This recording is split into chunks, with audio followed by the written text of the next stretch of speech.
Bom dia, meus irmãos, graça e paz do Senhor sobre as nossas vidas. Um domingo lindo que amanheceu, que o Senhor nos deu.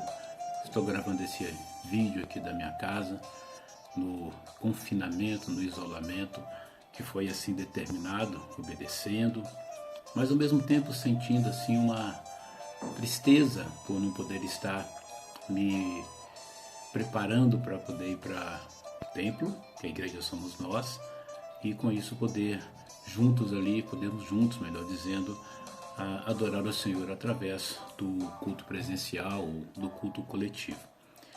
A Bíblia, ela é um livro que tem muitas histórias, e essas histórias sempre trazem grandes lições para as nossas vidas. Dentro dessas imensas histórias, existem várias também que são histórias de famílias. E nesta manhã eu quero conversar, não quero pregar para você, eu quero conversar com você sobre uma família que viveu dissabores, que viveu dificuldades, mas que através de tudo isso experimentou também o poder de Deus, o livramento de Deus, experimentou a graça de Deus na sua intimidade. E dessa história eu queria compartilhar algumas lições para minha família e para a sua família, porque nós estamos, como eu já disse antes, assim, confinados, isolados dentro da nossa própria casa, sem poder sair, e isso é uma atitude de prudência e de obediência às autoridades, conforme a Bíblia diz que nós devemos ter. Então, o texto que eu quero utilizar hoje com você está baseado no livro de Gênesis, no capítulo 33, versos de 1 a 14. Eu vou ler a palavra de Deus para você aqui, e se você puder juntar a família para assistir e fazer, quem sabe, um culto dominical, um culto aí na sua casa com a sua família, seria muito bom. Diz assim a palavra do Senhor. Jacó levantou os olhos e viu Esaú, que estava vindo com 400 homens. Ele repartiu os filhos entre Léia, Raquel e as duas servas, pôs as servas e seus filhos na frente, depois Léia e seus filhos, e Raquel e José por último. Ele mesmo passou à frente deles e inclinou-se ao chão 7 vezes até chegar perto do seu irmão. Então Esaú correu ao seu encontro, abraçou-o, lançou-se ao pescoço dele e o beijou, e eles choraram. Quando Esaú levantou os olhos, viu as mulheres e os meninos, e então perguntou: quem são estes contigo? Jacó respondeu: os filhos que Deus bondosamente deu ao teu servo. Então as servas se aproximaram, elas e seus filhos também se inclinaram. Aproximaram-se também Léia e seus filhos inclinaram, e depois José e Raquel se aproximaram e também se inclinaram. E Esaú perguntou: que pretendes com toda essa manada que encontrei? Jacó respondeu: achar favor aos olhos do meu senhor. Mas Esaú disse: eu tenho muito, meu irmão, fica com o que tens. Porém Jacó respondeu: não, se agora tenho achado favor aos teus olhos, aceita o presente da minha mão, porque ver o teu rosto já foi como ter visto o rosto de Deus, e tu me recebestes com agrado. Peço que aceites o presente que eu trouxe, porque Deus tem sido bondoso para comigo e eu tenho tudo. E tanto insistiu que ele acabou por aceitar. Então Esaú disse: vamos seguir o caminho e eu seguirei contigo. Respondeu-lhe Jacó: meu senhor, sabe que esses filhos são fracos e que tenho comigo ovelhas e vacas de leite, e se forem obrigados a caminhar demais por um só dia, todo o rebanho morrerá. O meu senhor pode ir adiante do meu servo e eu seguirei, conduzindo-os com calma, conforme o passo do gado da minha frente, segundo o passo dos meninos, até que chegue até o meu senhor em Seir. É dessa história que eu quero poder tirar nesta manhã algumas lições para as nossas vidas. Eu quero voltar um pouquinho para os irmãos entenderem, para os ouvintes entenderem, e a todos quanto esse vídeo chegar. Começa lá no capítulo 25 do mesmo livro, o nascimento de 2 filhos de Isaac. Isaac tinha por volta de 60 anos, conforme diz a palavra do Senhor, e lhe nasceram Esaú e Jacó. Diz a Bíblia que Esaú nasce primeiro e Jacó vem em segundo lugar, já segurando no calcanhar de seu irmão Esaú. Os dois crescem e se estabelece uma divisão perigosa entre os pais, Isaac e Rebeca. Isaac amava mais a Esaú e Rebeca amava mais a Jacó, conforme diz também o texto sagrado. Jacó rouba a primogenitura e a bênção de Esaú, enganando o próprio pai com a ajuda da própria mãe. Esaú promete vingança de morte. Ele diz: eu vou matar você, meu irmão. Isso está lá no capítulo 27. Jacó, para não ser morto, foge e vai para a terra de Padã Arã, na casa de seu tio chamado Labão. É lá que uma história se desenvolve. Lá ele trabalha muito e se apaixona por uma das filhas de Labão, chamada Raquel, que era a mais nova. Ele trabalha duro durante 7 anos para poder ter o direito de ter Raquel como sua esposa. Mas ao fim, ele é enganado e recebe Lia, que era a irmã mais velha e que na realidade era assim que a lei dizia também. A irmã mais nova não poderia casar antes da irmã mais velha. Aí então ele trabalha mais 7 anos e só então ele recebe Raquel, a quem ele amava e por quem ele se apaixonara. Jacó, ele fica mais de 20 anos longe de seu irmão Esaú. Lembra que eu falei que ele fugiu para poder não ser morto, porque o seu irmão o jurou de morte? E nesse período, longe do seu irmão, esses mais de 20 anos, ele constitui família. E nessa constituição familiar lhe nascem 12 filhos, que vieram a ser as 12 tribos de Israel. Depois desses 20 anos passados, é chegada a hora de reencontrar, de reconciliar com o seu irmão. É Deus que manda fazer isso. Isso está lá no capítulo 31, no verso de número 3. Esse reencontro é que produz algumas situações muito interessantes, que Jacó leva presentes, Jacó se inclina, cheio de medo, porque ainda entendia que o seu irmão queria matá-lo, porque tinha jurado vingança a ele. Mas desse encontro que teve um desfecho maravilhoso, um desfecho que só Deus poderia dar, porque Deus ele consegue apaziguar os nossos corações em tempos de dissensão. Então é desse encontro que eu quero pensar em algumas lições para a nossa família, para a minha família, para a sua família, para mim mesmo e para você também que me ouve e que me vê nesta manhã. Então eu quero pensar sobre o tema diminua o passo. Pensa nisso sempre que eu estiver falando, tenha esse tema na sua mente, no seu coração. Diminua o passo. Vamos então a algumas lições. Como poderíamos fadigar, cansar a nossa família ou aqueles que conosco caminham a mesma caminhada?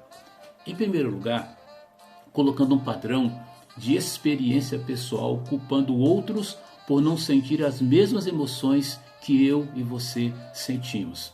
Sejam tristezas, preocupações, seja lá o que for, desse momento de crise em que a família está confinada dentro de casa, é hora às vezes de diminuir o passo. Sabe por quê? Porque às vezes você sente mais do que a sua esposa, você sente mais do que os teus filhos ou vice-versa. E às vezes nós queremos que todos tenham o mesmo sentimento, todos tenham a mesma preocupação. E às vezes começamos a exigir um do outro esse mesmo comportamento, mas nós somos pessoas individuais, temos sentimentos, temos limites, tudo separados. E às vezes nós ficamos exigindo um comportamento único, um comportamento homogêneo, emocionalmente falando. Isso não é possível. E às vezes quem faz isso ou é o pai, ou é a mãe, ou às vezes são até os nossos filhos. Então é hora de cada um olhar para si e diminuir o passo. Olha que interessante, a hora que Jacó, ele viu o irmão Esaú e ele se aproximou e os dois então começaram a se alegrar, imediatamente Esaú falou assim: olha, vamos comigo, monta aqui nesse animal, vamos rapidamente para poder nos alegrar, nos festejarmos, porque eu já preparei um lugar para você. O que Jacó fez? Ele disse: olha, eu tenho aqui minha família, eu tenho aqui minhas mulheres, eu tenho aqui meus filhos, eu tenho aqui um gado, eu tenho aqui criadas. E se eu for nessa pressa, com certeza eles vão morrer, com certeza eles vão cansar. Não é isso, não foi para isso que eu voltei. Portanto, eu escolhi dizer, diminuir o passo para que eu pudesse chegar com eles. O versículo de número, é interessante o versículo que ele vai dizer sobre isso aí. Ele diz assim, olha, então Esaú, vamos seguir o caminho e irei contigo. Respondeu-lhe Jacó, meu senhor, sabe que esses filhos são fracos e que eu tenho comigo ovelhas e vacas de leite. E se fores obrigado a caminhar demais e rapidamente por um só dia, todos eles morrerão. Havia aquela preocupação. Não tem que ser no passo dos outros, tem que ser no nosso passo. Então esse é a primeira lição. Às vezes nós queremos colocar um padrão de experiência pessoal em todos. Isso não pode acontecer.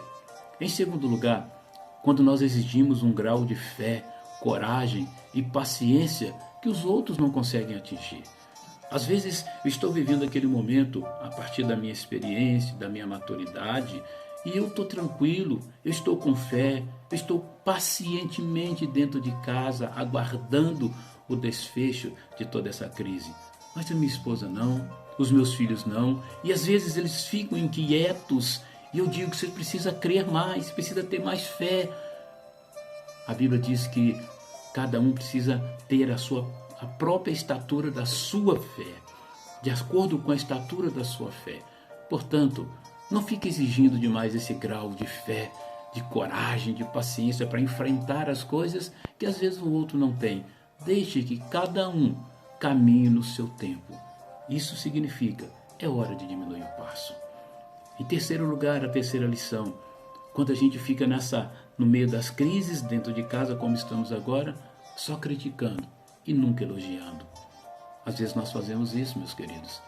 E é nesse momento que às vezes temos que olhar para o outro e começar a elogiar. Largar mão um pouco de criticar, de cobrar. Isso significa também diminuir o passo, porque às vezes nós, na nossa vida cotidiana, na nossa vida profissional, temos exigências para com os outros e queremos que tudo saia do nosso jeito também. E quando não sai, nós criticamos. Então, elogie o seu esposo porque ele está dentro de casa, está ajudando a fazer algum serviço de casa. Elogie a sua esposa porque fez um almoço, fez um café, fez uma limpeza. Elogie os seus filhos porque eles estão ficando, mesmo inquietos, mas estão dentro de casa em obediência. Elogie, critique menos. Ou seja, diminua o passo.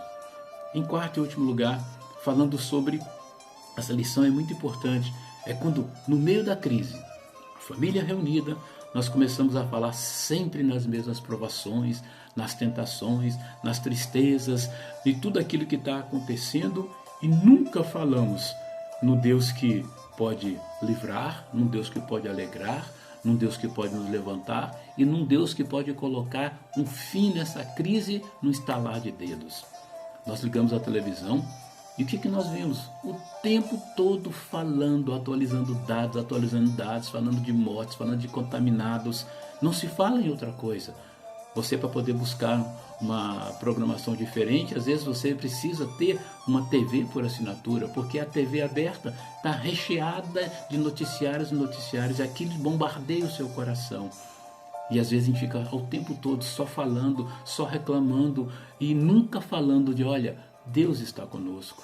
Nunca dizendo, Deus pode mudar isso. Isso que nós estamos passando, Deus está no controle.